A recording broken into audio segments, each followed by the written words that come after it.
Good. All right. Okay, next talk is State of the Debian Data Protection Team, given by Jonathan McDowell and Tollef Fog Heen. Thank you. We look forward to listening. Hi.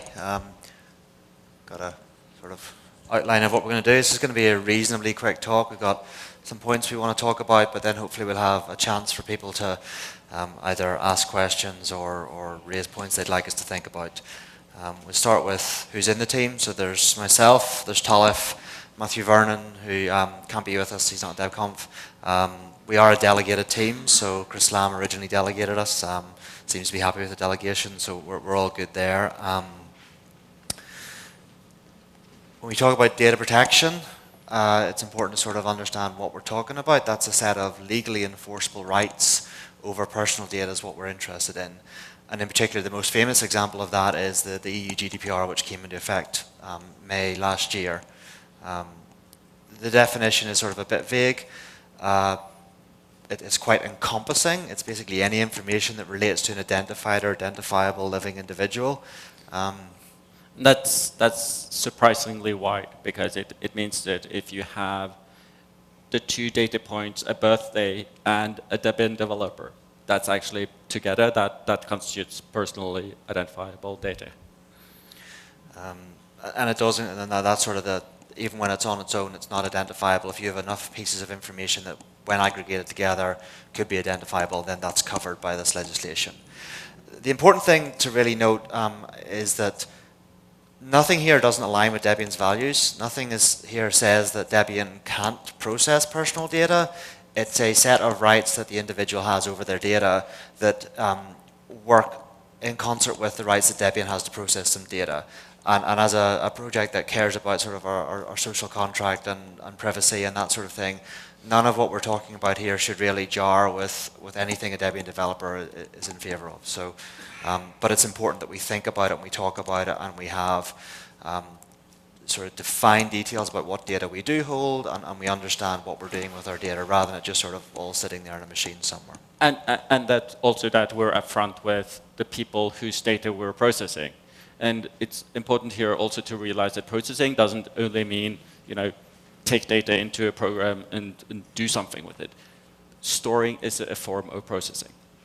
So even just if you store it on a hard drive, that's a kind of processing of data. So the question was even on paper. Yeah, some of the earlier legislation actually even before talked about paper records, that they can be discovered on the Data Protection Act, certainly within the UK covers paper records as well. So yes, it doesn't just limit itself to information stored on a computer system. It's any information stored in any mechanism. So what do we actually do as a team? We're more of an advisory team than doing all the work. We've talked with various service owners about things they need to do. We've had various people come to us when they've had data protection requests come to them as service owners. We can advise them about whether it's something they need to care about or how they should phrase things or how they should maybe store data on their service. We generally think about these things, so we did a lot of work last year before the GDPR came into force, sort of doing some thinking about, well, what do we need to do as a minimum as a project, and then what should we be doing on top of that as a project to be good faith citizens. This isn't a once-off, we comply to the GDPR, that covers us with all data protection ever. It's something that we need to think about as a project that holds personal data from individuals. We are also the external point of contact for any kind of data protection issues. So in the terms of the GDPR, that would be the data protection officer. But essentially, so if people external to the project have a question about, I'd like my data, or I have a concern about how you process my data, then that comes to us. And that'll often result in us then forwarding it to the individual service owner. But the point is that someone who doesn't understand the Debian project has a single point they can come to and go, I'm worried about what data you hold on me, please give me it or point me in the right direction to understand about it. And we provide that sort of redirection service. It's up to the individual service owner to then actually provide the information if it's not easily available. Which I guess leads nicely on to what do we not do? We are not there to audit your service or run after people with a stick. We do very little service-specific due diligence. I mean, we're happy to advise on specific services, obviously, but we don't go out and ensure we're in compliance. We're also not, our hats in this particular team are not technical hats, so we're more of a advisory, legal-ish team. I mean, both Noodles and I obviously have heavy technical backgrounds, so it's not that we're not technical, and we do understand the technical implications of what we're advising people to do. But our role here is not to sit down and write your code or review our code. So that leads on to, I guess, what you should do as a service owner. One of the biggest things we've seen over the last year, and this is sort of, I think, quite surprising to some of the people we talk to, is when you're working as part of the Debian project, particularly if you're working as a team member in a role address, that matters as a hat. You are a project representative. The email you send does not count as personal email when you are a representative of the project. So if you are sending an email as the DPL, as front desk, as some sort of service owner, you don't then have the protection that says this is my personal information that I don't have to give out to anyone. If someone comes to the project and says, tell me what you're saying about me, then that's a request that we certainly have to consider. It doesn't mean we always have to give the information up. There are reasons why that might not be the case, especially if it implicates someone else, but there's no automatic, this is my personal email, you have no right to it. And that's been surprising to some people, and it's very important to realize that you're not a private individual when you're operating as a representative of the Debian project. And that falls on that we should minimize our data. I mean, that's general good practice. We as a project should not be holding data about individuals, whether they are project members, contributors to the project, or random people. Why we're holding data about random people, you'd have to really think carefully about how you justify it. Don't store anything you don't need. We have a tendency to be pack rats and store everything on the principle that, well, further down the line we might have something interesting to do with that. And we've seen some interesting projects about people doing analysis of, where contributions come from, where Debian developers live, that sort of thing. But ultimately, do we really need that? I mean, okay, so maybe we might want to do some diversity studies on gender balance within Debian, but on the whole, do we really care about the gender of Debian developers enough to store that in a database? I'm not convinced that's the case. You need to think about these things. Maybe there is a reason, but you need to think about it, and don't store it if you don't need it. Don't store it for a rainy day. You're actually not allowed to do that. So it's not just best practice is not to do it. It's literally not legal to store data just because it might be useful. You need to have a clear reason for why you're storing personal data. We have a central privacy policy page. Make sure that if you run a service, it's listed there. And also, if it's listed there, that the policy actually accurately describes what kind of data you're processing. And if it's not, then please get it updated. It's not intended as a trying to change what kind of data you are processing. It's trying to document what you are. And always think about, can you not store data? Or just store less? Or sometimes you might be interested in storing the data, but you don't actually care about if it's person A or B. So if you can just then reduce that to some identifier you can't track back, that's also a good approach. So PopCon's a good example of that. PopCon stores individual emails from people who submit their data, and then actually I think stores it for, I can't remember the exact period. No, they don't store the individual emails forever. They remove the personally identifiable information and aggregate it up, I believe. Yeah, but it stores the token, so there's a token. Yeah, there's a token, but it's aggregated up in a way that then means that they have minimized it to the extent that they can. That there's still convoluted ways you could track back, especially if you're the developer for a package and the only person who has it installed. But in general, they've tried their best to aggregate as much as possible within the constraints of what they're working with. And that was good because they'd actually done that before we went and talked to them. We went and he said, what exactly are you storing? And they're like, well, this is what we do. And we're like, okay, that actually seems sensible enough. And that was a good example of somebody already thought about these things and wasn't storing everything. One of the rights under the GDPR is the right to have all your data about you returned from an organization. So if you run a service, think about how you can service such requests. It's with my personal hat on, it's quite enlightening to go to organizations and say, I'd like a copy of all my data, please. It turns out that organizations store a lot of data about you. Mm-hmm. And we don't yet have an easy way to do that. I mean, Google, for example, have Google Takeout that let you sort of download it all in one single zip file, and we're not there or anywhere near there with Debian, but we would like people to start thinking about that, because at some point this might take off a bit and we might get some more requests. And as a service owner, it's going to be much easier if you've thought up front about how you might automate this, rather than having to deal ad hoc with every request that comes in to sort of aggregate the data up. I mean, tying in, so this is sort of reiterating the things we've said. Contributors.debian.org is the best point of reference we have at the minute for a single place where I can point someone and say, this is the data that Debian holds on you, these are the places you might need to contact. Not every service provides a feed to the site. Many already do, some of them are a bit stale. If you're a service owner and you store data about people, it's really worth considering how you could feed information into that on a periodic basis. There's example code, it's a REST API, I think, to submit the data. I know Enrico did a lot of work at setting this up, but we really can't expect him to deal with every individual service. That's not his responsibility. He's built the central site.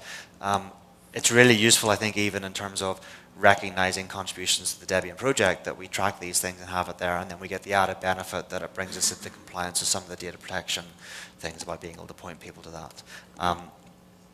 We've considered it would potentially be a focus point of a data takeout as well. So in addition to the API that feeds sort of just high-level contribution information, there would maybe be a call out that could retrieve data from services and then return that to the user. There's a whole issue about how we do the authentication there to make sure it's actually the person who owns the data, but that's something we're sort of thinking about and trying to work out. But certainly if you're a data service owner, then think about how we could do data takeout, and definitely do the aggregation about users your service knows about and feed it into contributors.debian.org. And this is where the policy lives on the website. So it's sort of in the top. What did Ian tell me? The top left column at the bottom, it does actually say data protection, and there is a link to it. We wrote that in concert with talking to various service owners about what they did. We've tried to list things. We're pretty sure that we've missed some services. I've found out, I mean, DGET this week isn't listed there, but that's going to be rectified. If you're a service owner, double check you're on that page. Double check that what we've written down for you is what you actually store and what you do with it. If it's not right on that page, then send us a patch or send the web team a patch to fix what the actual situation is, and think about whether you can minimize what you're storing there.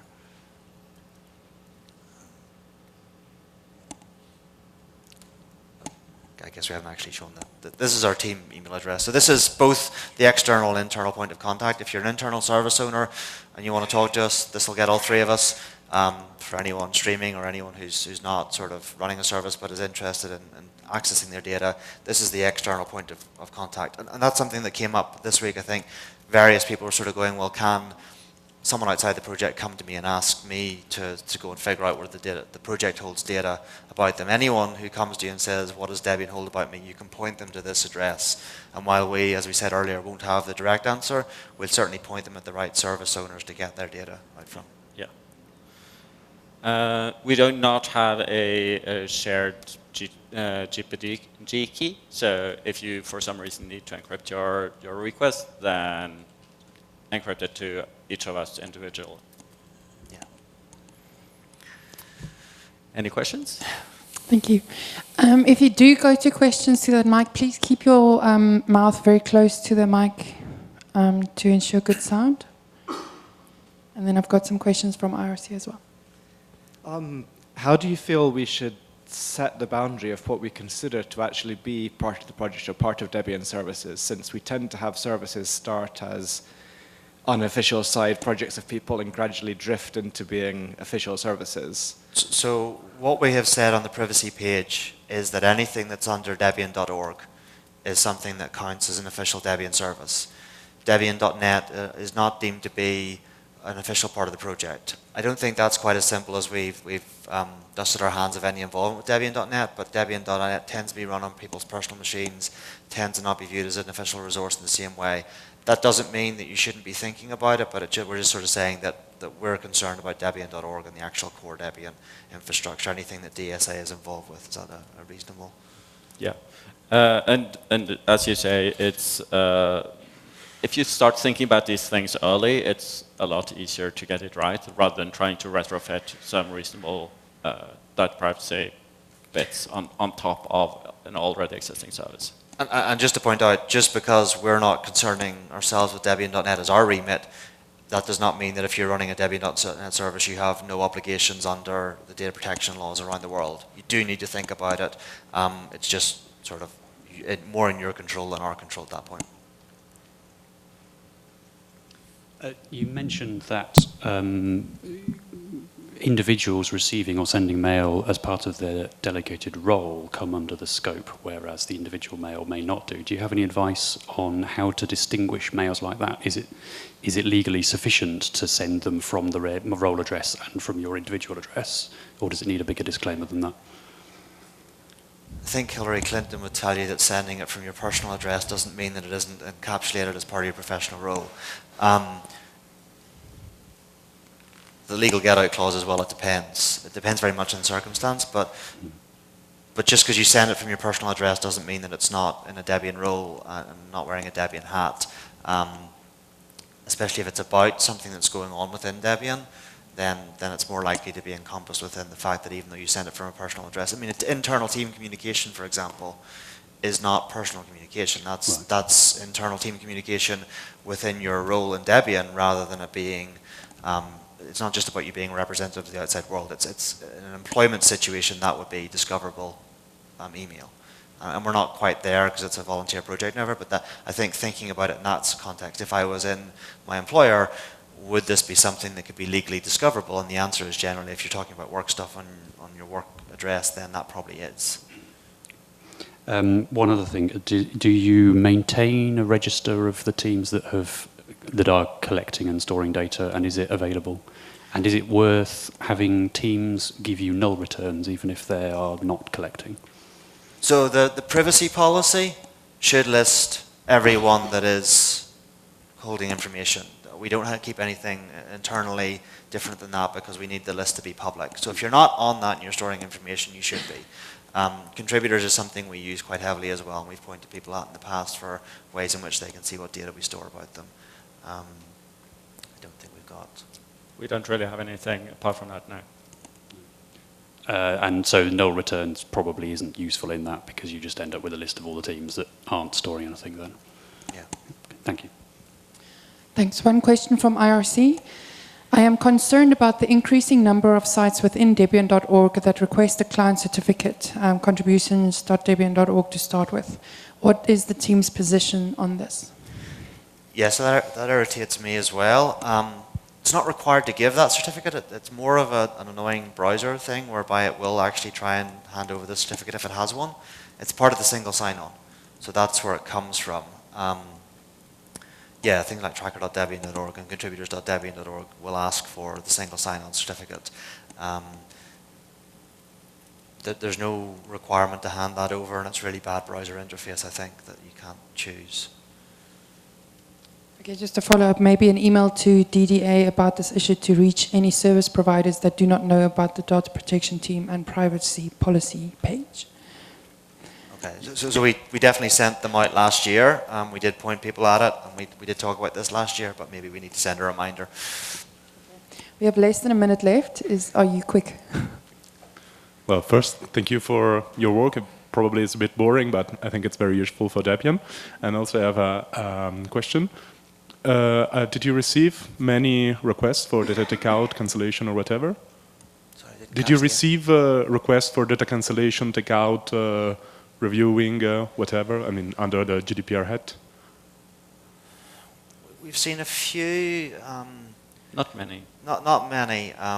The list masters bear the brunt of it, I think, is the issue, that people ask for mails that they're embarrassed about to be removed from the mailing lists. And we've seen a few of those. I think those are the only external things we've seen. A lot of the other stuff has been internal queries about what needs to be handed over or pointing people in the right direction. Thank you. Right, and that concludes this talk. Thank you very much.